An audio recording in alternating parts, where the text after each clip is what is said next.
Yo, what's going on, guys? I'm back with another tier list video because the last one I made got over 100 views. It was my first video ever. Getting 100 views on a video is honestly just crazy. I'm currently playing through Origins right now. I'm sure you guys have been able to tell if you've watched any of the newer videos or if you've just seen the titles of the recent videos that have been being posted. Yeah. And today I thought, what's a fun idea to do? And I was thinking we should do ranking every single main protagonist in Assassin's Creed.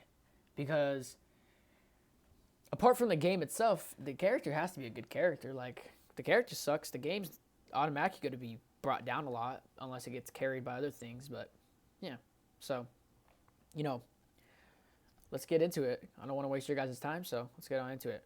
All right, first one. Did they have a picture? This one is Alexios. Oh, there's Alexios and Cassandra. So Alexios, Cassandra, I'm just gonna kind of rank them similar to each other because they're basically the same character, to be honest. If I had to be honest, I'd give Alexios like a C and Cassandra a C as well.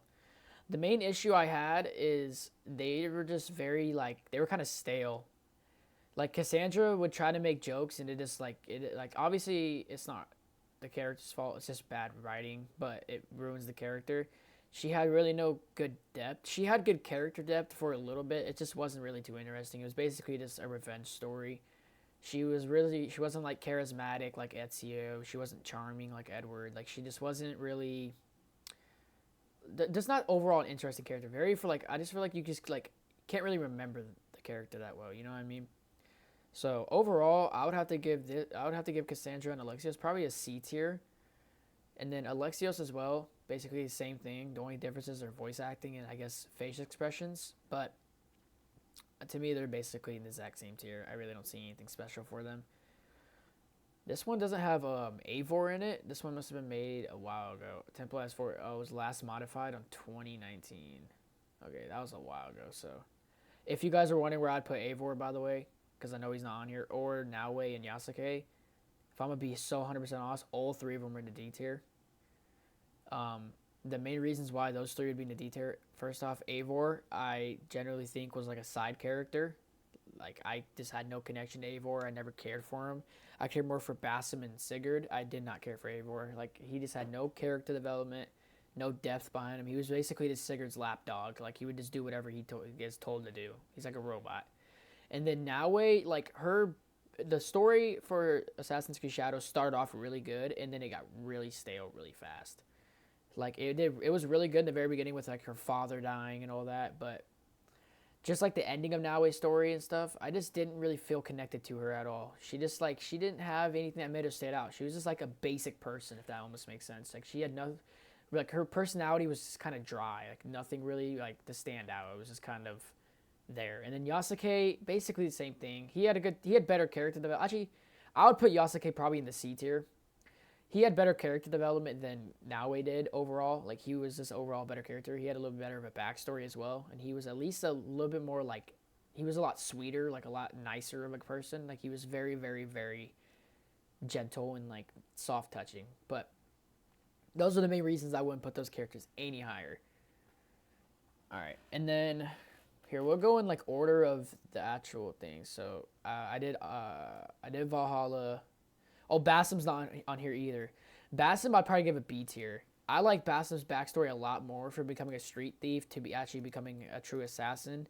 Watching him kind of develop and question the creed as he moves forward and actually he's experiencing his own like ideas and thoughts of why the assassins do what they do. I really like that they actually gave him a little bit better. The only problem is his backstory, but in terms of like personality, I liked how he was like a stone cold killer. He wasn't like very like charismatic. Like he had some moments, but he wasn't like super jumpy. He was very like cold blooded and kind of calculated, if that makes sense. When he was ordered to kill, but like the Ginny and stuff, obviously, and the Ginny added more depth to him, showing his bad side, which was Loki, conscious, showing that like scarier side of him. Like I like that part a lot. That was actually a very like interesting part. So I actually really enjoy this. I actually really enjoyed Basim overall. Next character, Bayak, A tier. Probably the best. He's not probably. He is the best character from the RPG trilogy. The way his backstory is just amazing. From him basically accidentally killing his own son, wasn't really his fault, but he still was the one who ended up putting the blade into Kemu's heart, which killed him, to his revenge plot, and how he can be so like, if you guys watched my video, or if you just also played the game yourself, when he killed Meduna Moon and or Medum, I don't remember how to say his name, but when he killed the First Order member, he literally um, beat him with the piece of Eden and just beat his face until he literally like wasn't even, you couldn't even recognize who he was. And also with Rujek too, when he put the blade in Rujek's mask and then put the mask on him with the blade and killed him, like the way he can be so mean to those people and be like one of the most scariest guys ever. And then when there's kids around, he's the most gentle person of all time. Like there's a quest that's in Lake Myotis, I forgot how to say it.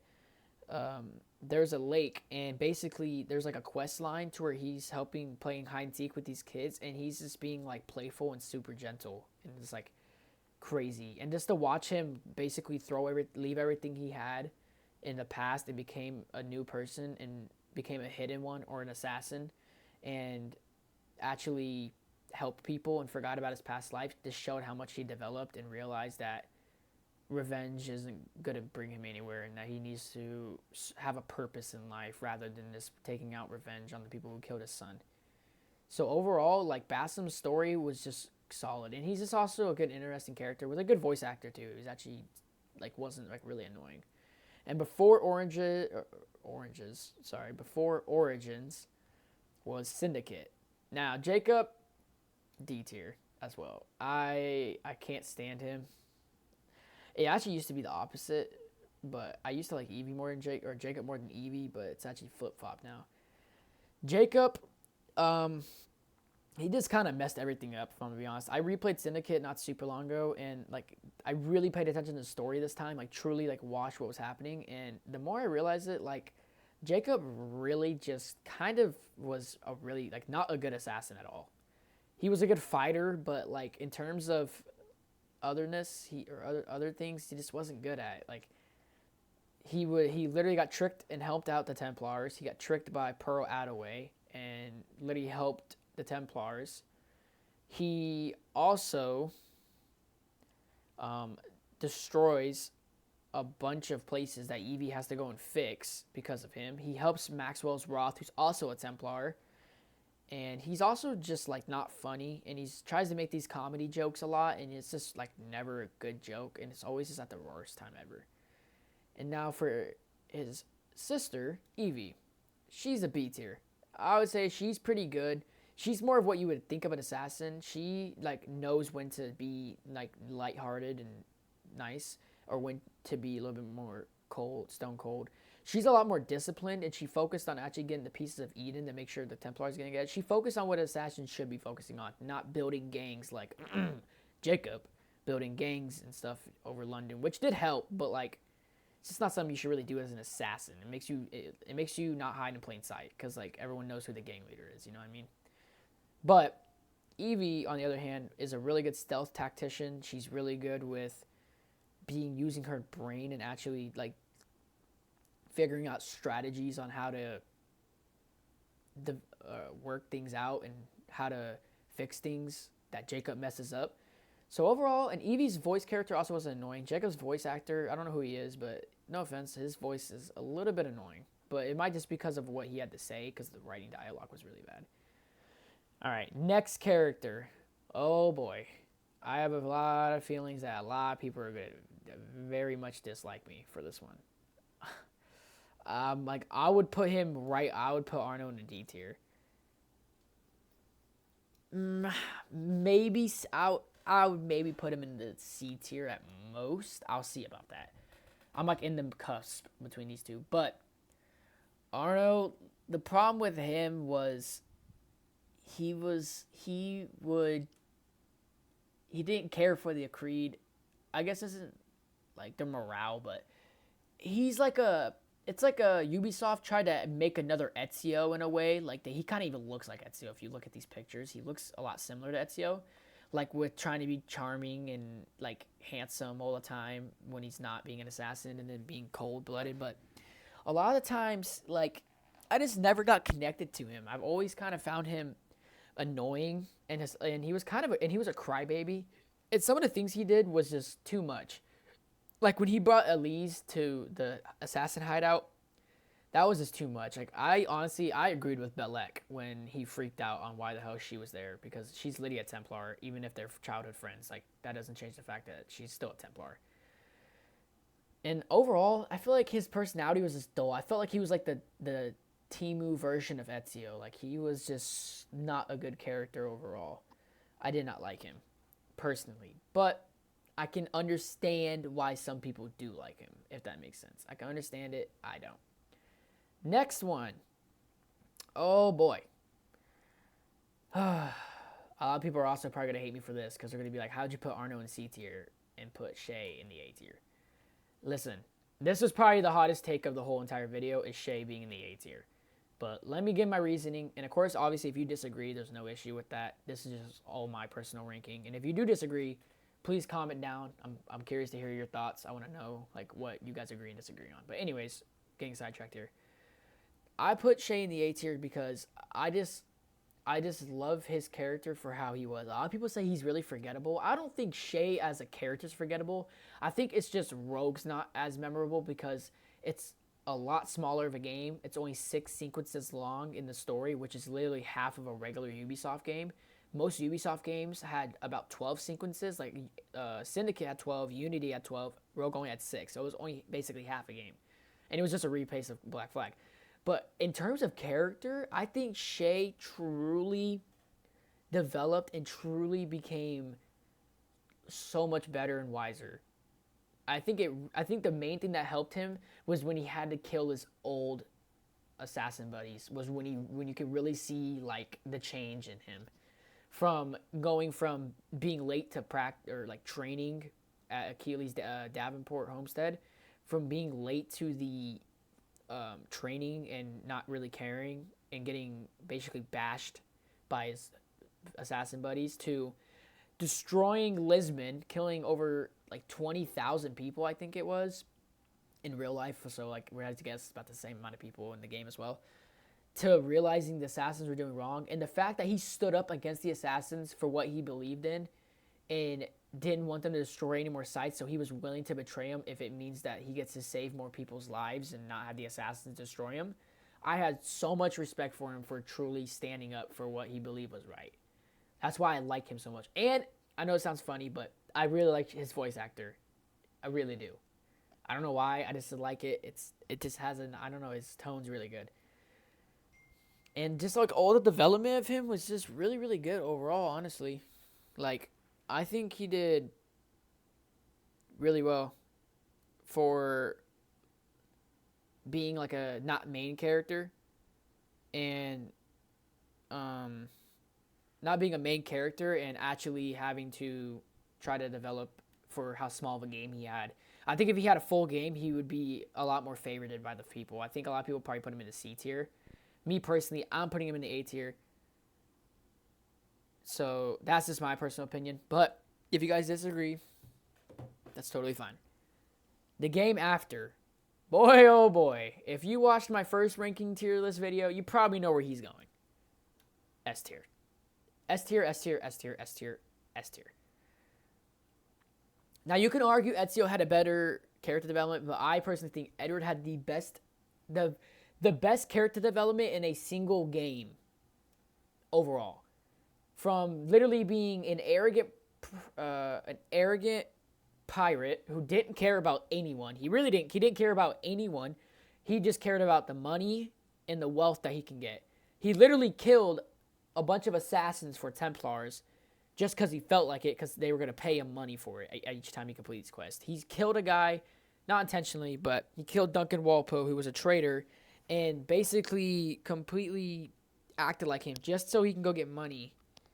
Like, and then watching him lose all of his close friends when he lost, James Kidd or Mary Reed, Charles Vane, he lost Jack Rackham, he lost Blackbeard, he lost Ben Hornigold, he had to kill. Like, watching him go from this arrogant pirate who only cared about the wealth and riches in life to the end of the game where he helps the assassins, literally shows Atabai his character development. Even Atabai in the game said like he was surprised, and that's not the Kenway he remembers from 5 years ago when there was a mission in the game where he went there to sneak to the assassin headquarters or whatever. Like the fact that even in the game they acknowledge that and they show that he truly wanted to do right by his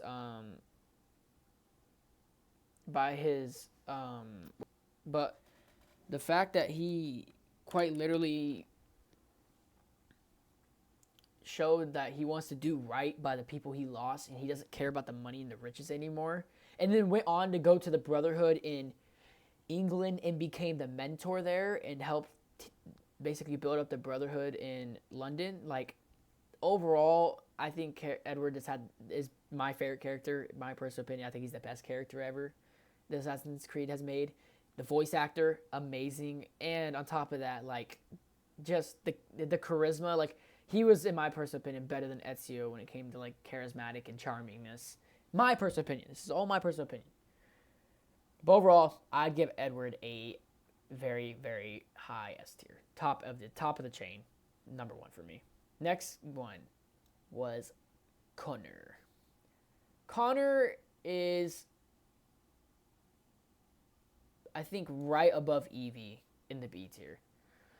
I understand having to kill his own father was really messed up.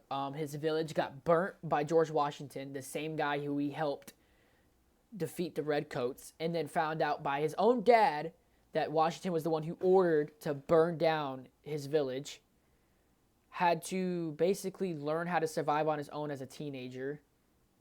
Got knocked out by a musket to the face by grown men who were strangling him. Could have killed him.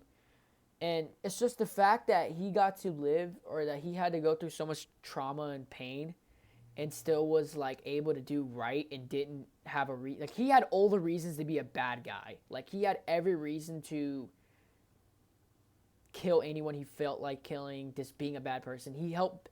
If the Homestead missions really shows the good side of Connor, of him being a nice guy and not so much of a crybaby like the main story shows. Because the main story shows only one side of Connor. It doesn't show any other side. The Homestead mission shows Connor being a helping, nice neighbor who like helps people, protects his village, and is a caring person. I think if you go back and play AC3 and you play through those Homestead missions, and I think you would generally get a completely different opinion and perspective about Connor if you just go back and watch him and don't just play the main story. Because the main story, I feel like, gives him a bad light. But overall, still a good one. And then I'm going to put Avalon in D tier. I've only played Liberation. I've never fully finished it. I played it for a little bit, but like from what I played, I really didn't care for her, and I know a lot of people really don't. And from the videos I just watched about her, she sounded like she really just wasn't developed to be a character that much. She wasn't developed to really be paid attention for. But yeah. Oh, okay. So this has all three Ezios. So this is going to be pretty interesting. So number one, I'm going to put, so this is old Ezio. He's got to go in the S tier. Old Ezio, like, seeing him be so wise and just understand how everything works, and the fact that he just has so much knowledge. Like when he talks to Altair in the library in Masyaf Castle, and he's just like, just casually just talking calmly, he was fully developed. Like he knew everything. Like he was developed. He already went through his whole life. He's He's been through the trauma of his family dying. He's been through killing many Templars, learning a bunch of life lessons, a bunch of moral values, a bunch of life values, like a bunch of everything. He was basically just the full version of Ezio, the complete package of Ezio.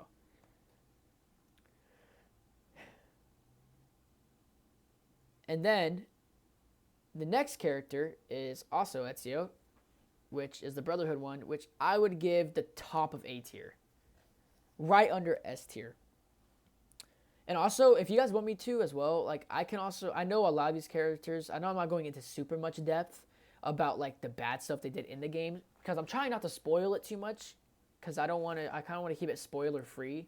I know I've mentioned a few things in the game, but like I'm trying to keep it as minimal as possible without just kind of giving away the whole story. But like, if you want me to go into like each depth of like characters, like going through like what they actually did in the game and stuff too, I can always do that. Just let me know. But I just kind of like want to try to keep it a little bit spoiler free, just a little bit, so people who haven't played some of these games don't already know what's basically happening.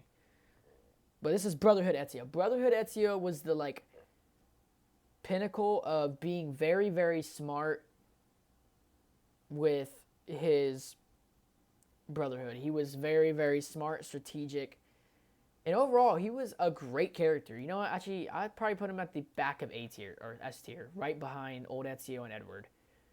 He was developed. He already lived a good amount. He was like, I think 40 at the time of AC Brotherhood.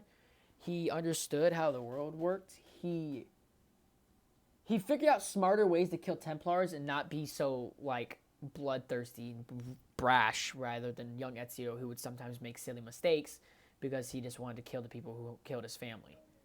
So overall, Brotherhood Ezio is an S. And then regular young Ezio, right behind Bayek in A tier. I would put him right behind Bayek if you're talking about young Ezio. Which I feel like it's kind of hard to rank all three Ezios because they're the same character.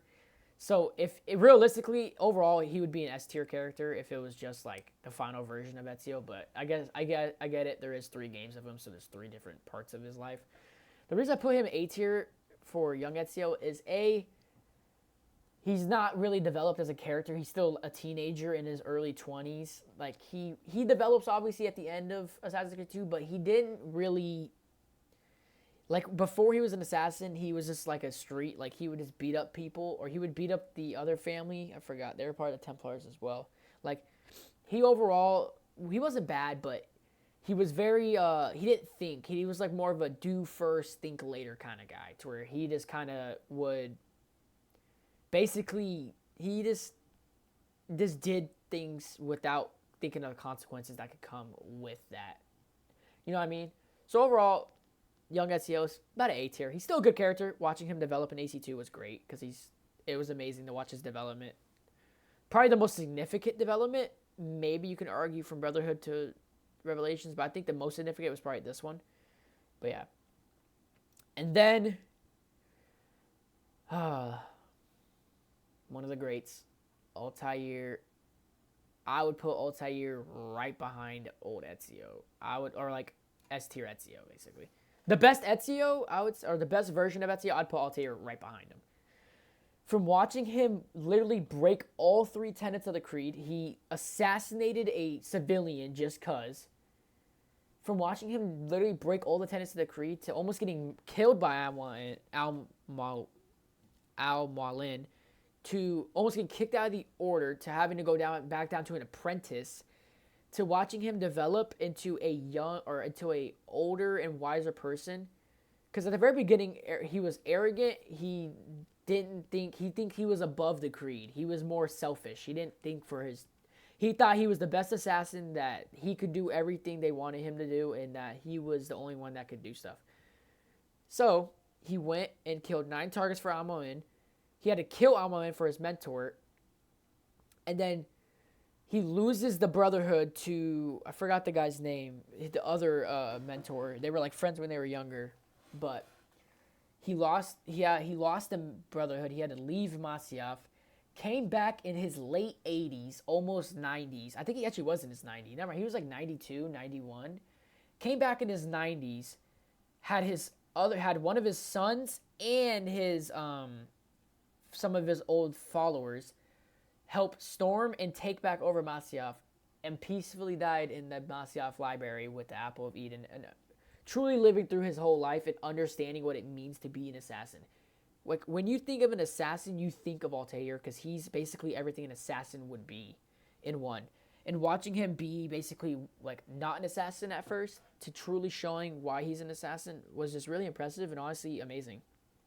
But yeah. So this is overall my tier list. this is my main tier list. Just remember that Yasuke would be C tier, Naue and Eivor would both be D tier. And Basim would be in the B tier if they were here, but they're not. Because this is a lot older, as you can see, 2019. So this is a lot older. But, yeah. So please let me know what you guys think of my ranking. Let me know what you agree with, disagree. I'm sure this is probably to be my most controversial takes, especially with like Shay and Arno and even like Connor being up here high, Edward being the best. Like, there's a lot of things that people can have different views on. So just, let me know what you guys think in the comments. I'm very curious. I'm always open for discussions. So please, if you have like if you want to explain your tier list or explain what you disagree with, I promise you I will comment back to you. I will see your comment and we can have a full discussion. I love talking about Assassin's Creed, so please feel free to comment. But yeah, if you guys enjoyed this video, please make sure you guys like, comment, and subscribe.